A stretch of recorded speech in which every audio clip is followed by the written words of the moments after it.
Imagine um cenário pitoresco no coração da Áustria Superior, Ried-in-Kreis, uma cidadezinha encantadora a poucos passos de Salzburg e quase na fronteira com a Alemanha. Foi ali, em 4 de outubro de 1903, que nasceu Ernst Kaltenbrunner, um nome que a história não esqueceria.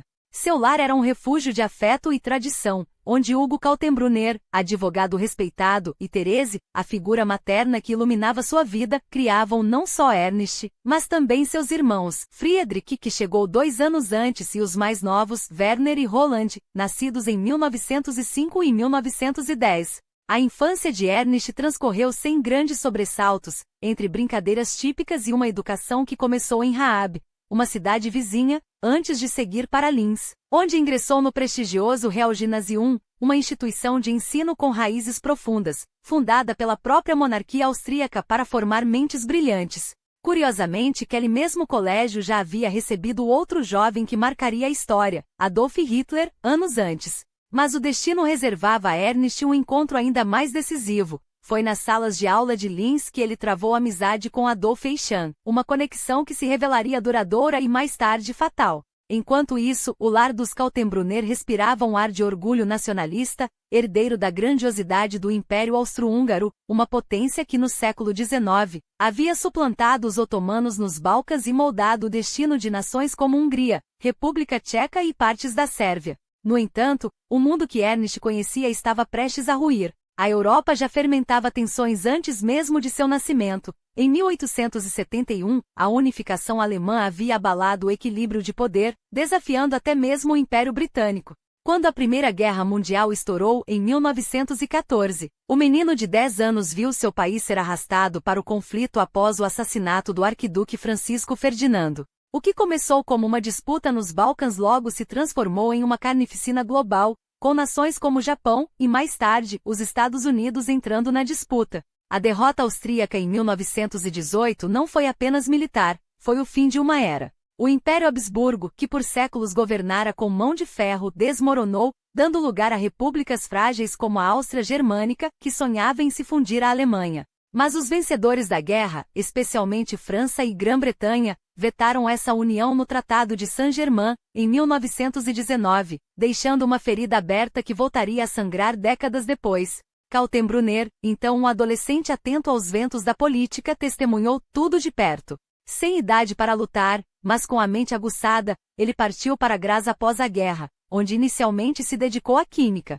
Porém, em 1923, uma decisão mudaria seu rumo. Inspirado pelo exemplo paterno, trocou os tubos de ensaio pelos códigos legais e mergulhou no estudo do direito. Formou-se, doutorou-se e em 1926, já atuava nos tribunais de Salzburg, antes de abrir seu próprio escritório em Linz, em 1928.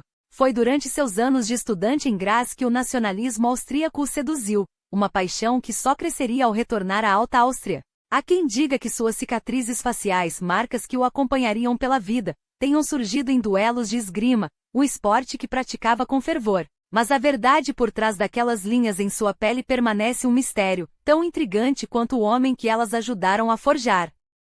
As marcas em seu rosto não eram os únicos enigmas que cercavam Ernst Kaltenbrunner. Alguns atribuíam suas cicatrizes a um acidente automobilístico na juventude, um episódio que, segundo relatos, o teria marcado profundamente, não apenas fisicamente, mas como um divisor de águas em sua trajetória. Independentemente de como foram obtidas, aquelas linhas no rosto se tornaram parte de uma aura que o acompanharia para sempre. Um homem de quase 2 metros de altura, cuja presença imponente e olhar penetrante deixavam uma impressão duradoura. Não era raro que anos depois, testemunhas descrevessem o incômodo que sentiam ao estar sob seu escrutínio, como se seus olhos guardassem algo além do óbvio. Enquanto Kaltenbrunner se dedicava aos estudos de direito em Graz, do outro lado da fronteira, a Alemanha se contorcia em meio ao caos. O fim da Primeira Guerra Mundial havia deixado o país em frangalhos, uma nação humilhada pelo Tratado de Versalhes, dilacerada pela hiperinflação e mergulhada em uma violência que parecia não ter fim. Nas ruas de Berlim, comunistas e outros grupos de esquerda lutavam por mudanças radicais, enquanto Munique, entre 1918 e 1919, se tornava palco de revoltas que, embora fracassadas, revelavam o quão frágil estava a ordem estabelecida. Era um terreno fértil para o surgimento de movimentos extremistas, e foi nesse caldeirão que nasceu, em 1920, o Partido Nacional Socialista dos Trabalhadores Alemães, o Partido Nazi. Liderado por um austríaco de discurso inflamado e ódio enraizado, o partido alimentava a teoria de uma conspiração judeu-comunista que, segundo seus adeptos, ameaçava destruir a Alemanha. A frustração com as condições impostas em Versalhes e o medo do perigo vermelho serviam como combustível para uma máquina de propaganda que prometia restaurar a grandeza perdida. Em novembro de 1923, a tentativa de golpe em Munique, o putsch da cervejaria, terminou em fracasso, mas não sem antes expor a determinação daqueles que sonhavam com uma revolução. Muitos dos envolvidos perseguidos pelas autoridades alemãs encontraram refúgio na Áustria, onde o braço local do partido, fundado no mesmo ano de 1920, oferecia abrigo e solidariedade. Kaltenbrunner, criado em um lar onde o nacionalismo era quase uma religião, não demorou a se envolver com os círculos de extrema-direita austríaca. Ainda na universidade, nos anos 1920, filiou-se a grupos como o Movimento Independente por uma Áustria Livre, uma organização de ideologia radical que pregava a união com a Alemanha sob uma bandeira nacionalista. Mas foi em 1929 que seu compromisso com a causa nazi ficou evidente, ao aceitar defender juridicamente a seção austríaca do partido. Então, enredado em disputas legais, ele deixou claro onde estavam suas lealdades. O passo seguinte foi inevitável. Em outubro de 1930, Kaltenbrunner tornou-se oficialmente um membro do Partido Nazi. Era um momento de virada. A crise de 1929 e a Grande Depressão que se seguiu haviam arrasado a economia de ambos os países, deixando milhões no desespero. O desemprego galopante, a inflação descontrolada e a sensação de que o sistema tradicional havia falhado abriram as portas para soluções extremas. E os nazis, com seu discurso de ordem, unidade e vingança, souberam capitalizar esse descontentamento. Na Alemanha, o crescimento foi meteórico. Nas eleições de setembro de 1930, o partido saltou para 18% dos votos, tornando-se a segunda maior força no Reichstag. 2 anos depois, já eram 37%, a maior bancada do parlamento. Em janeiro de 1933, após manobras políticas que exploraram o medo e a instabilidade, Hitler foi nomeado chanceler. Em questão de meses, a democracia alemã seria desmantelada, substituída por um regime de partido único.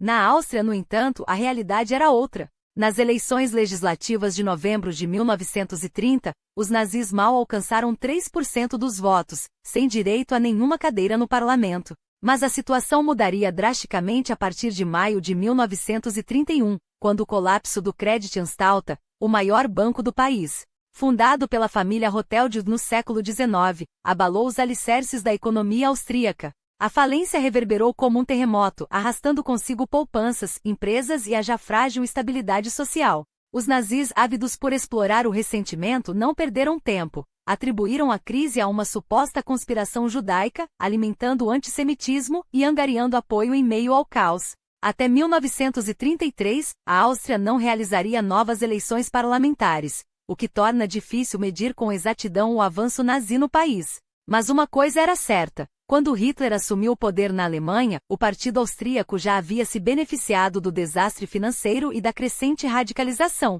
A ascensão de Kaltenbrunner dentro da hierarquia foi igualmente rápida. Em 1931, ele já ocupava um cargo de destaque na Alta Áustria, sua região natal. E no dia 31 de agosto daquele ano deu mais um passo decisivo. Ingressou na SS, a temida organização paramilitar comandada por Heinrich Himmler, braço direito de Hitler. Era o início de uma trajetória que o levaria ao centro do poder nazi, justamente quando o partido ganhava força não apenas na Alemanha, mas também em solo austríaco. Enquanto isso, em Viena, o chanceler Engelbert Berberinger Dollfuss observava com preocupação os ventos que sopravam da Alemanha. Inspirado pelo fascismo de Mussolini, ele decidiu agir. Em março de 1933, suspendeu o parlamento e instaurou a Frente Pátria, um partido único que, em teoria, unificaria a nação sob uma bandeira nacionalista, mas que na prática buscava conter a influência nazi. A Áustria, no entanto, já estava dividida, e Kaltenbrunner, com sua ambição e lealdade inquebrantável, estava pronto para desempenhar seu papel nesse jogo perigoso. Mas a estabilidade que Dollfuss sonhava era uma ilusão. Enquanto o chanceler austrofascista tentava, a todo custo, segurar as rédeas de um país à beira do colapso, Kaltenbrunner já havia escolhido seu lado. e não seria o da moderação. Para ele, a solução não estava em negociações frágeis ou em promessas vazias de unidade nacional, mas na força bruta de um movimento que prometia reescrever a história. E a história, como ele bem sabia, não se faz com hesitação. Em 1934, a Áustria era um barril de pólvora. Kaltenbrunner, agora uma das figuras mais influentes do partido nazi austríaco, não se contentava em aguardar passivamente. Junto a outros líderes da SS local, como Arthur Seyss-Inquart, seu aliado de confiança, ele tecia uma rede de subversão que se estendia até a própria Alemanha. Himmler, o arquiteto das sombras do Reich, os observava de perto, alimentando suas ambições com recursos, instruções e a promessa de um futuro onde a Áustria não seria mais um estado independente, mas uma peça fundamental do novo Império Nazi. As reuniões em Passau, na Baviera, não eram mero acaso, eram a engenharia de um golpe. Dinheiro, armas e informações fluíam pela fronteira, enquanto os agentes de Kaltenbrunner infiltravam-se nas instituições austríacas, minando-as por dentro. O governo de Dollfuss, desesperado, tentou conter a maré. Em janeiro de 1934, Kaltenbrunner foi preso, não como um criminoso comum, mas como um inimigo do Estado. O novo centro de detenção em Kaiserstenbruch, construído para abrigar os subversivos nazi, tornou-se seu palco temporário. Lá, entre paredes frias e a companhia de centenas de correligionários, ele não se curvou. Pelo contrário, liderou greves de fome, inflamou ânimos e transformou a prisão em um símbolo de resistência. Quando os motins explodiram em fevereiro, as autoridades locais tremeram. A instabilidade era tão palpável que em maio, o governo não teve escolha a não ser fechar o centro e soltar os detidos, entre eles, Kaltenbrunner, que saiu mais determinado do que nunca. Liberto, ele encontrou um país à beira do abismo. Em 25 de julho de 1934, o destino selou o fracasso de Dollfuss. O chanceler foi assassinado por nazistas austríacos em Viena. Kaltenbrunner, é claro, negaria qualquer envolvimento direto. Mas as coincidências são reveladoras. Seu nome já circulava nos bastidores do poder nazi, e a morte de Dollfuss não foi um golpe isolado, foi o prenúncio de uma tempestade. Kurt Schuschig, seu sucessor, herdou um legado envenenado, um Estado frágil, uma oposição nazi cada vez mais ousada e a sombra de Hitler estendendo-se sobre a Áustria como uma lâmina. Schuschig tentaria em vão conter o inevitável. Enquanto a Alemanha rearmava-se abertamente violando o Tratado de Versalhes, os nazistas austríacos, agora com Kaltenbrunner entre seus estrategistas, intensificavam a pressão. Sabotagens, ataques a membros da Frente Pátria e infiltrações tornaram-se rotina. A Baviera, com suas paisagens idílicas e suas cidades fronteiriças como Passau, transformou-se no quartel-general da conspiração. De lá, Kaltenbrunner e seus comparsas orquestravam a desestabilização. Dinheiro arrecadado, células ativadas, lealdades compradas. Cada viagem à Alemanha era um passo a mais rumo ao colapso da Áustria independente. Até que em 1938, o jogo chegou ao seu clímax. Schuschig, acossado, anunciou um plebiscito. A Áustria decidiria nas urnas se queria ou não a união com a Alemanha. Era um blefe desesperado. Hitler não permitiria que o destino do Anschluss fosse decidido por um pedaço de papel. Em 12 de março, as tropas alemãs cruzaram a fronteira, não como invasoras, mas como libertadoras recebidas por uma multidão que, em muitos casos, acreditava estar testemunhando o nascer de uma nova era. Kaltenbrunner e Seyss-Inquart, os arquitetos locais da traição, garantiram que a transição fosse suave. 4 semanas depois, o Anschluss foi ratificado por um plebiscito fraudulento, 99% de votos a favor com os judeus, ciganos e opositores convenientemente excluídos das urnas. A recompensa não demorou. A Áustria, agora rebatizada como Ostmark, tornou-se uma província do Reich. Seyss-Inquart foi coroado governador. E Kaltenbrunner? Sua ascensão foi meteórica. Nomeado ministro da Segurança Pública, ele recebeu também o título de Brigadefuhrer da SS, um reconhecimento de seu papel crucial na queda da Áustria. Em abril, assumiu um assento no Reichstag, não como um mero figurante, mas como um dos homens de confiança do regime. Pouco depois, tornou-se SS und Polizeiführer da região do Danúbio, o mais alto cargo policial do país. A mensagem era clara: quem traía a Áustria em nome do nazismo seria generosamente recompensado. E assim, com o poder absoluto nas mãos, Kaltenbrunner iniciou sua obra mais sinistra. A perseguição aos judeus austríacos, até então relativamente contida, ganhou força total. Sob seu comando, a Gestapo estabeleceu sua sede em Viena, e as primeiras deportações começaram a ser planejadas. A Áustria, outrora um farol da cultura europeia, transformava-se em um laboratório de horror. E no centro desse pesadelo estava um homem que anos antes, jurara lealdade não a seu país, mas a uma ideologia que prometia destruí-lo.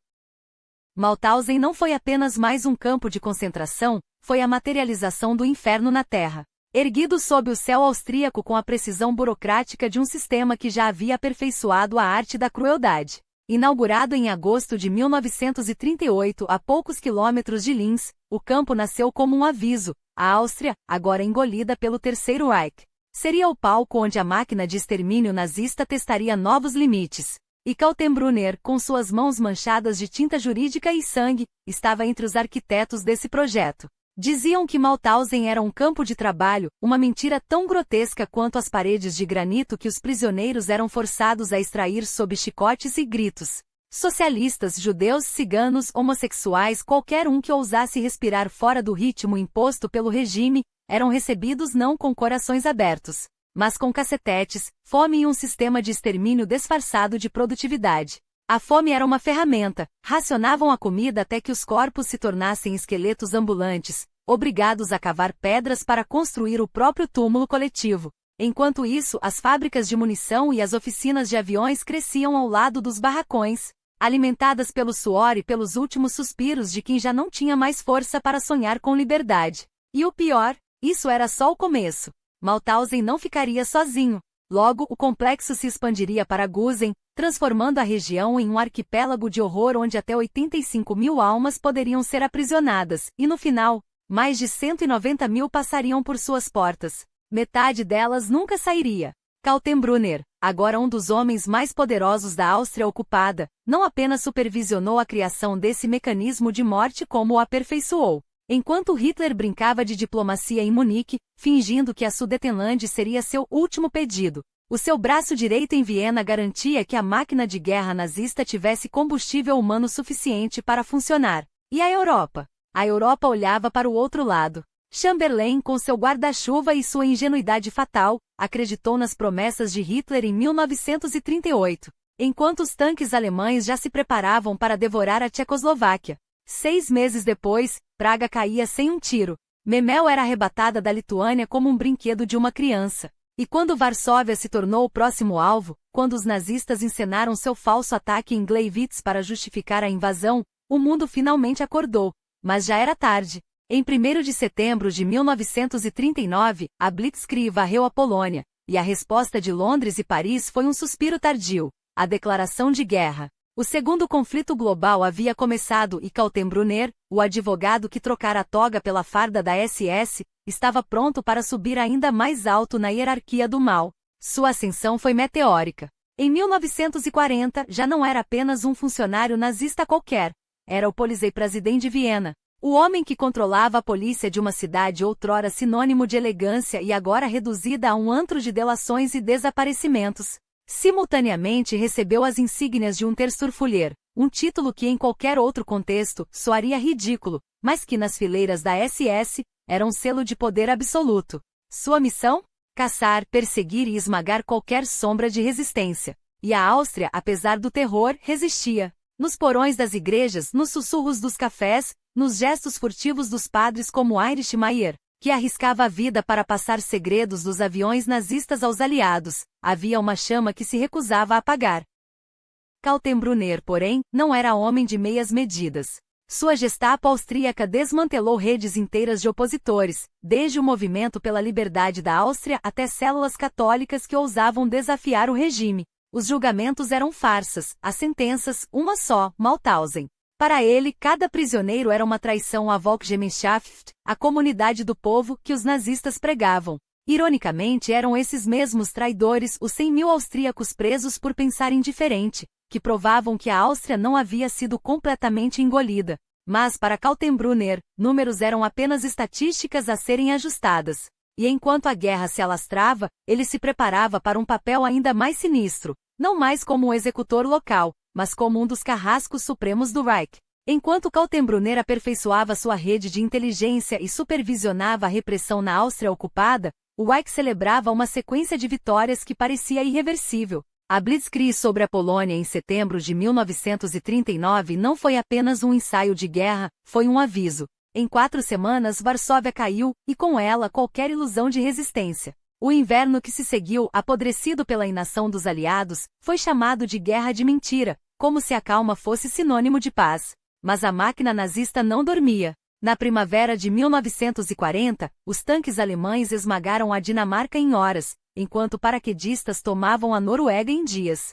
A Europa do Norte, agora sob a bota nazista, foi apenas o prelúdio. Em maio veio o golpe fatal, a invasão da França. Uma campanha tão rápida e brutal que pareceu menos uma guerra e mais uma execução.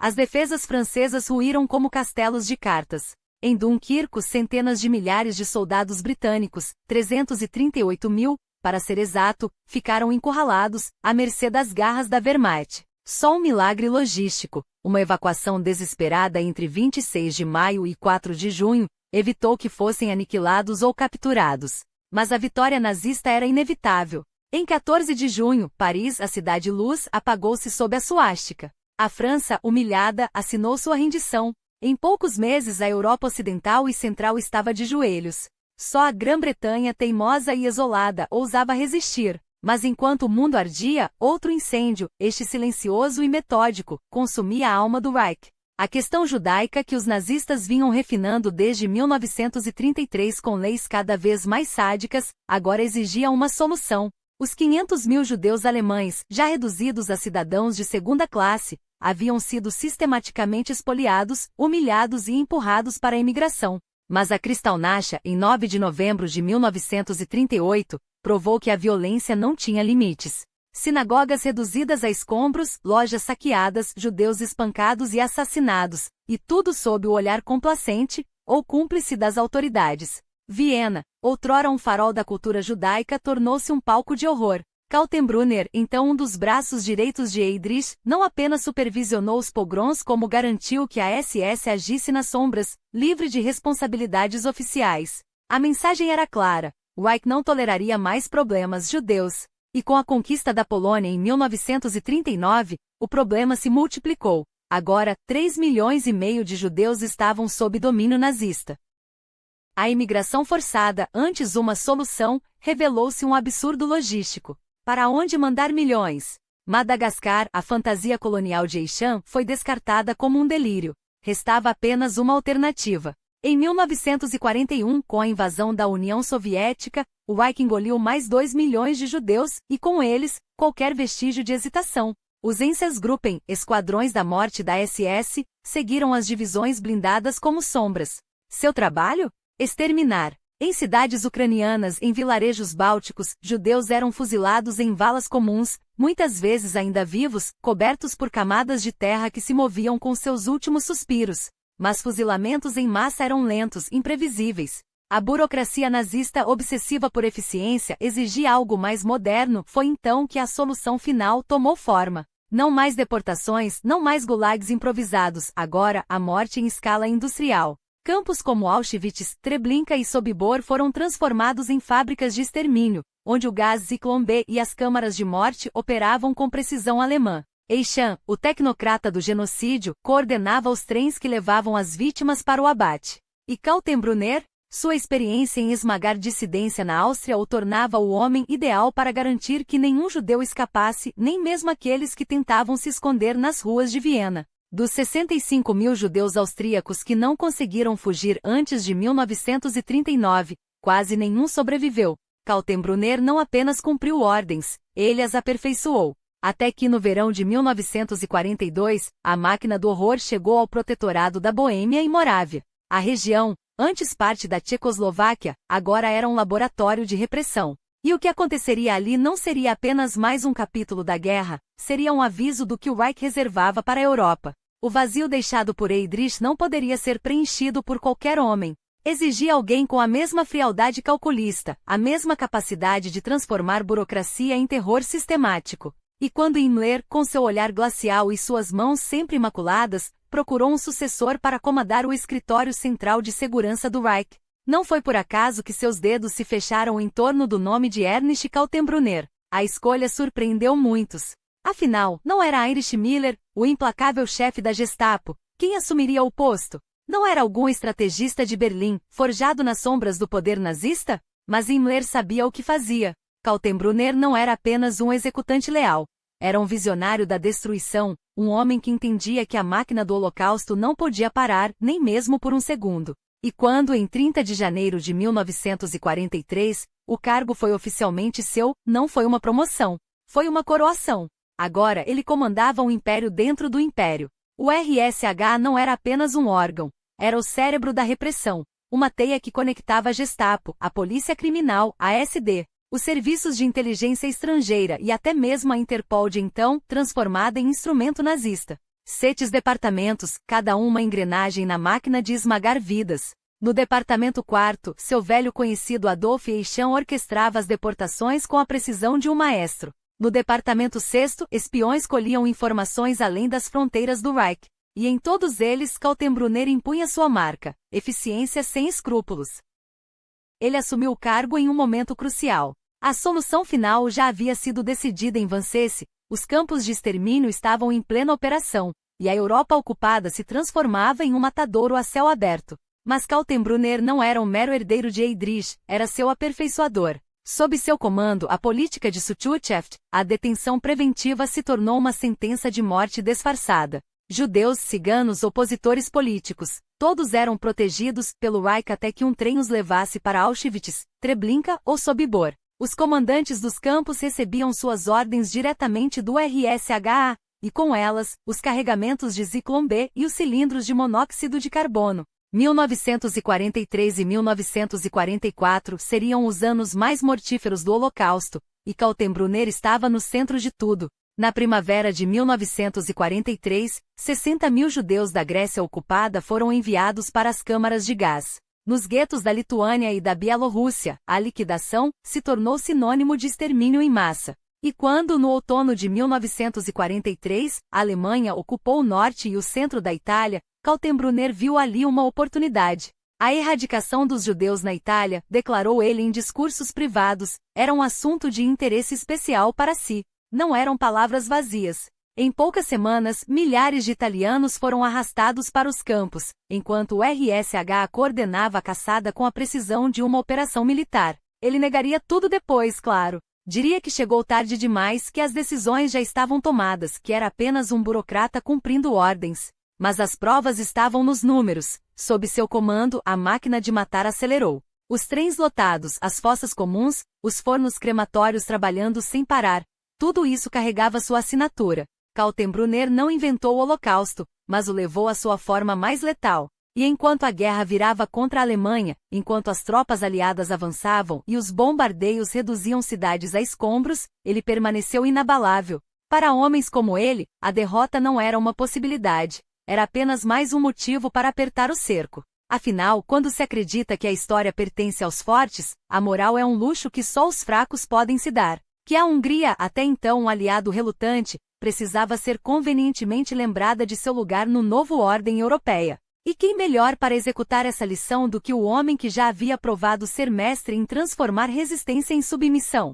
Kaltenbrunner não apenas supervisionou a ocupação alemã da Hungria em março de 1944, ele a orquestrou como uma sinfonia de terror calculado. Em questão de semanas, as ruas de Budapeste, que ainda respiravam um ar de soberania ilusória, foram inundadas por divisões da SS, enquanto a Gestapo, sob suas ordens diretas, começava a caçar não apenas judeus, mas qualquer voz que ousasse murmurar discordância. Era uma operação de eficiência assustadora. Enquanto o mundo olhava para as batalhas nos frontes, Kaltenbrunner e seus homens trabalhavam nas sombras, deportando mais de 400 mil judeus húngaros para Auschwitz em menos de 2 meses, um recorde macabro, mesmo para os padrões do Holocausto. Trens lotados partiam diariamente carregando homens, mulheres e crianças para um destino que todos, exceto os mais ingênuos, já conheciam. E quando o regente húngaro, Miklós Horthy, finalmente tentou frear o massacre em julho, foi Kaltenbrunner quem o confrontou pessoalmente.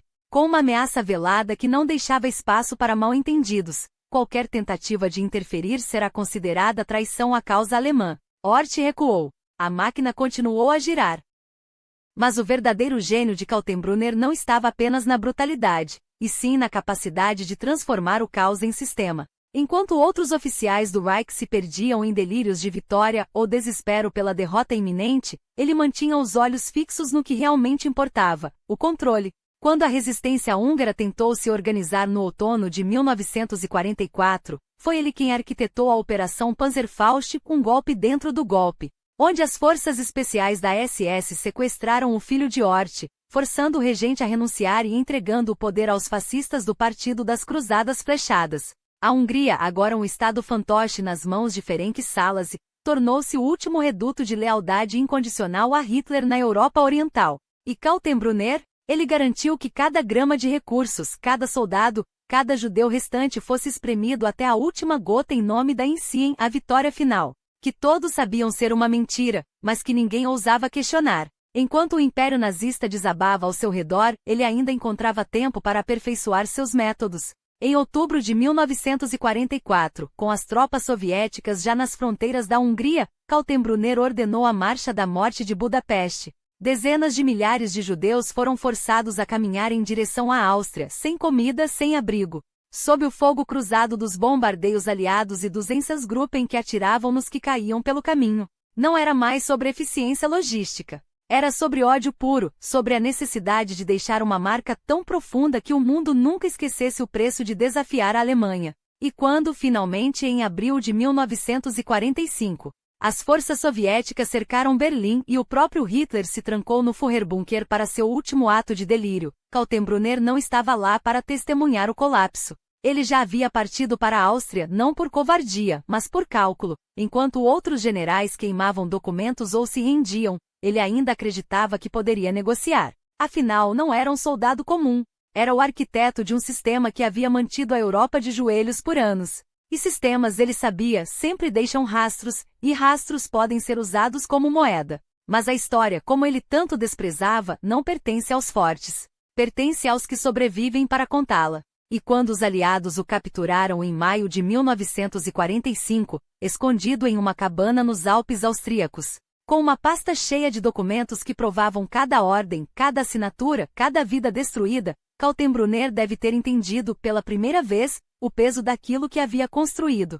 Não era um legado. Era uma sentença. A Hungria, esse país que até então havia dançado no fio da navalha, aliada de Hitler, mas nunca tão devotada quanto o Reich exigia, tornou-se na primavera de 1944, o palco final da fúria de Kaltenbrunner. Não por acaso. Era um território onde a máquina de extermínio ainda não havia operado em sua plena capacidade, onde 750 mil judeus respiravam, trabalhavam, amavam, sem saber que seus dias estavam contados. E quando a Alemanha, já sufocada pela guerra em duas frentes, estendeu suas garras sobre Budapeste, não foi por estratégia militar, foi por sede. Sede de sangue, de números, de uma última orgia de destruição antes que o mundo desabasse sobre eles.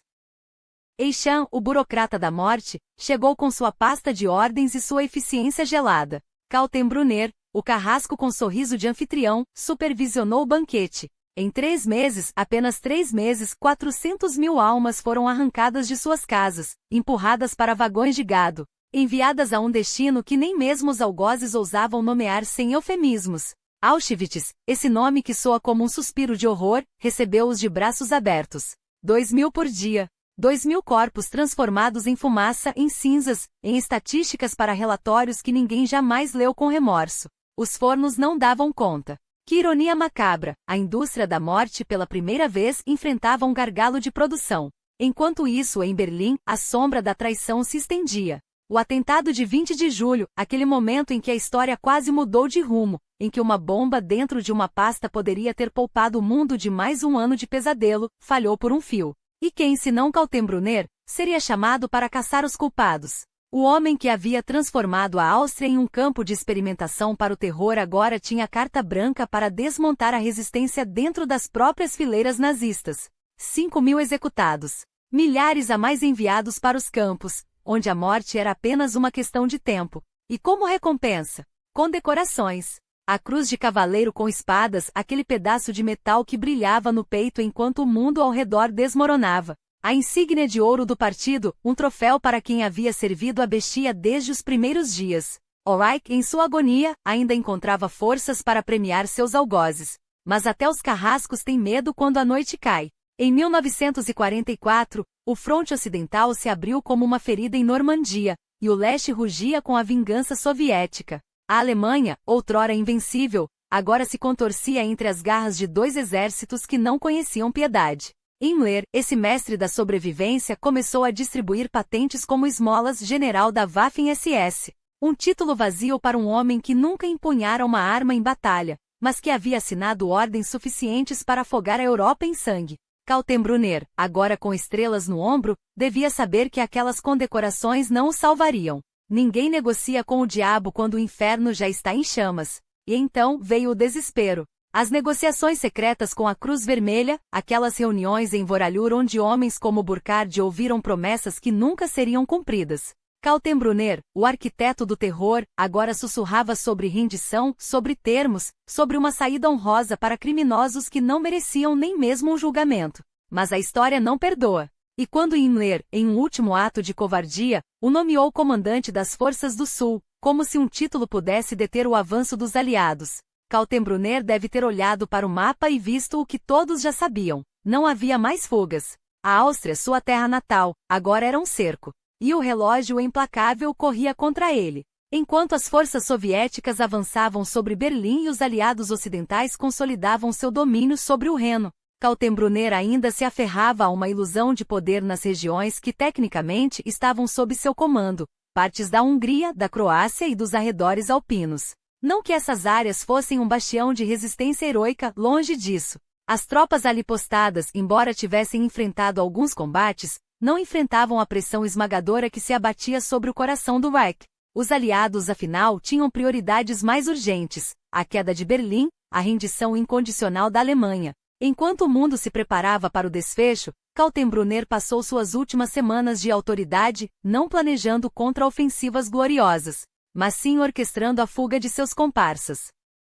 Seu papel, agora, era garantir que os remanescentes da SS e os fanáticos do regime não fossem simplesmente abandonados à justiça dos vencedores. Em vez de uma batalha final, ele supervisionava a preparação de uma guerra de guerrilha, um último suspiro de resistência que na prática, nunca chegaria a se concretizar. Mas havia algo mais sinistro em jogo: a disputa pelo saque do Reich. E foi aí que seu nome se cruzou com o de August Gruber, o Gauleiter da Alta Áustria, em um embate que revelava a podridão moral daquele regime até nos seus estertores. Gruber, um homem cuja ambição só perdia para sua incompetência, planejava destruir um tesouro inestimável: 6.500 obras de arte, pilhadas de toda a Europa ocupada, reunidas para encher as paredes do museu que Hitler sonhava erguer em Linz, sua cidade natal. Entre elas, obras-primas de Michelangelo, Van Eyck, Vermeer, saqueadas de coleções privadas, galeria nacionais, famílias judias exterminadas. Gruber, em um acesso de pânico ou de crueldade, queria reduzir tudo a cinzas, como se a beleza pudesse ser apaga junto com o regime que a roubara. Mas Kaltenbrunner, em um raro momento de lucidez, ou talvez apenas de instinto de autopreservação, vetou a ordem. Não por nobreza, afinal, aquelas obras eram frutos do mesmo sistema que ele ajudara a construir, mas porque, no fundo, sabia que a destruição total só aceleraria o colapso. E o colapso, para ele, ainda não era uma opção. Enquanto isso, nos bastidores do poder nazista em desintegração, as negociações de rendição se multiplicavam como ratos em um navio afundando. Himmler, Göring e outros luminares do regime tentavam, cada um a seu modo, salvar a própria pele, oferecendo aos aliados acordos que já não valiam o papel em que eram escritos. Hitler, é claro, recusava qualquer ideia de capitulação. Para ele, a Alemanha deveria cair em chamas, arrastando consigo tudo e todos, até que em abril de 1945, as chamas chegassem ao seu próprio bunker. Kaltenbrunner, porém, já olhava para além do colapso. Em meados de abril, ainda encontrou forças para uma última audiência com o Führer em Berlim, onde recebeu a confirmação de seu comando no sul, um título vazio, uma cortina de fumaça para disfarçar a fuga que já se desenhava. Quando voltou à Áustria, as notícias se sucediam como golpes de martelo: a queda de Berlim, o suicídio de Hitler, a rendição de Goebbels.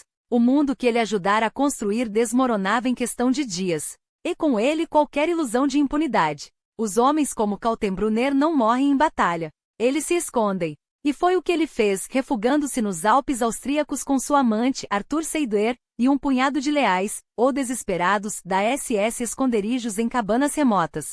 Documentos falsos, a esperança tola de que entre as montanhas, poderiam se dissolver na paisagem como neblina. Mas a justiça, quando chega, não se deixa enganar por disfarces. Em 12 de maio de 1945, soldados da 80ª Divisão de Infantaria Americana os localizaram em Altalsey. Após denúncias de moradores locais, aqueles mesmos austríacos que anos antes, talvez tivessem aplaudido a anexação da Anschluss, mas que agora sabiam muito bem qual lado da história lhes convinha. Kaltenbrunner foi reconhecido imediatamente. Não apenas pelas cicatrizes que sulcavam seu rosto, marcas de um duelo de estudante, transformadas em símbolo de sua brutalidade, mas pela aura de poder que ainda tentava projetar mesmo acorrentado. O selo oficial da RSHA, que ele jogará em um lago alpino em um gesto de pânico, e que só seria recuperado décadas depois, como uma relíquia macabra, não o salvara. Assim como não salvariam os outros, os burocratas do terror, os carrascos de campo de concentração, os arquitetos do genocídio. Porque a guerra havia terminado, mas a conta ainda seria cobrada. E os aliados, após debates acalorados, decidiram: não haveria justiça coletiva contra o povo alemão, e isso só alimentaria novos ressentimentos, como após 1918. Mas haveria justiça para aqueles que, como Kaltenbrunner, haviam sido os engenheiros do horror. Ele reunia todas as condições para estar entre os réus principais, não apenas um alto funcionário do Partido Nazista, mas um dos pilares da máquina de extermínio. Chefe da polícia em Viena, onde a perseguição aos judeus foi especialmente feroz. Segundo em comando da SS, a organização que transformou a Europa Oriental em um cemitério sem lápides. E por fim, um dos últimos a tentar prolongar a agonia do Reich, mesmo quando a derrota era inevitável. A história não esqueceria. E em breve, nem mesmo as montanhas da Áustria conseguiriam esconder seu nome. Mas enquanto Kaltenbrunner aguardava seu destino em Nuremberg, outro nome ecoava com ainda mais força nos corredores da justiça aliada: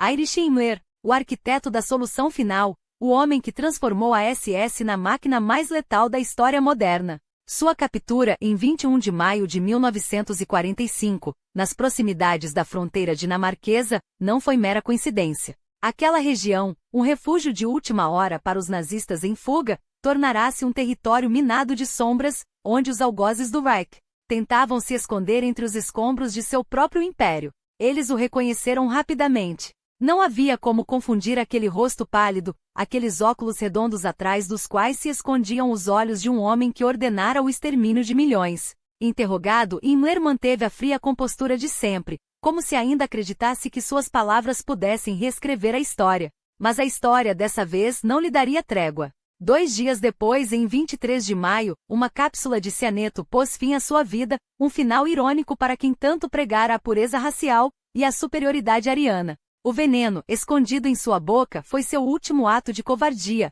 uma fuga derradeira da responsabilidade pelos crimes que ajudara a orquestrar. Com a morte de Himmler e a anterior eliminação de Reinhard Heydrich, o carniceiro de Praga abatido em 1942 por resistentes tchecos, Kaltenbrunner emergia como o último grande símbolo vivo da SS não por acaso, mas por uma cruel ironia do destino. Ele, que não fora um dos fundadores do terror nazista, agora carregava sozinho o peso de seus crimes perante o mundo. O Tribunal Militar Internacional de Nuremberg, instalado na cidade que outrora fora o palco dos comícios mais inflamados de Hitler, preparava-se para julgar os sobreviventes do regime. E Kaltenbrunner, apesar dos problemas de saúde que o mantiveram inicialmente afastado, uma hemorragia cerebral que quase o poupara da justiça, não escaparia. Quando finalmente compareceu ao tribunal, sua defesa foi tão patética quanto previsível. Assinei documentos sem ler, declarou. Como se a burocracia do horror pudesse ser reduzida a um mero descuido administrativo. Mas as provas eram esmagadoras. Como chefe do RSHA, Reichsgerichtshof, ele não apenas herdara o legado de Heydrich como o amplificara. Sob seu comando, os campos de concentração tornaram-se ainda mais eficientes na arte da morte, as deportações mais aceleradas, e a perseguição aos judeus mais sistemática. Seu nome estava ligado diretamente ao extermínio de 750 mil judeus húngaros em apenas 6 meses, uma opereta macabra de trem, gás e cinzas, executada com precisão alemã. E não eram apenas os judeus. Kaltenbrunner endossara políticas de esterilização forçada contra homossexuais. apoiara experimentos médicos em prisioneiros e assinará ordens que transformavam a Europa em um laboratório de crueldade. Quando os aliados exibiram filmes dos campos libertados, corpos empilhados como lenha, sobreviventes esqueléticos olhando para a câmera com olhos vazios, até os mais céticos entenderam. Aquele não era um julgamento comum. Era a própria humanidade colocando o mal sob a luz. O veredito não surpreendeu ninguém. Culpado por crimes de guerra. Culpado por crimes contra a humanidade. A sentença, a forca. Na madrugada de 16 de outubro de 1946, Kaltenbrunner subiu ao cadafalso com a mesma frieza com que outrora enviará outros para a morte. Suas últimas palavras, "Eu amo a Alemanha", adeus, soaram como um eco distorcido de um nacionalismo que há muito se transformará em pesadelo. O carrasco puxou a alavanca e o corpo do último grande chefão da SS balançou no vazio, um ponto final sangrento para uma era de trevas. Mas aqui reside o enigma. Quem foi, afinal, Ernst Kaltenbrunner? Não um monstro nato como Heydrich, cujas mãos já estavam sujas de sangue antes mesmo da guerra. Não um estrategista brilhante como Göring, nem um ideólogo fanático como Ribbentrop. Ele era, acima de tudo, o burocrata do apocalipse, o homem que, sem o carisma de Hitler ou a crueldade ostentatória de outros, tornou-se uma engrenagem perfeita da máquina nazista. Promovido não por mérito, mas por conveniência, Heydrich morre, Miller some sem deixar rastros e Himmler, em seu desespero final, escolhe aquele austríaco alto, de rosto severo para dar continuidade ao trabalho sujo. Sua ascensão não foi um acaso. Foi a lógica perversa de um sistema que premiava a obediência cega. Kaltenbrunner não inovou no mal, ele o otimizou. Herdou os planos de Heydrich e os executou com eficiência gerencial. Não precisava odiar pessoalmente cada vítima, bastava assinar os papéis, delegar as ordens e garantir que os trens seguissem em direção a Auschwitz. Era, em essência, o rosto humano da banalidade do mal, um lembrete aterrador de que os maiores horrores da história não são cometidos apenas por sádicos, mas por homens comuns que escolhem não olhar para o lado. E quando a corda se apertou em seu pescoço, não houve redenção. Apenas o som de um corpo caindo, o último suspiro de um império que jurara durar 1000 anos, e que graças a homens como ele, durou apenas 12. 12 anos que bastaram para manchar a humanidade para sempre.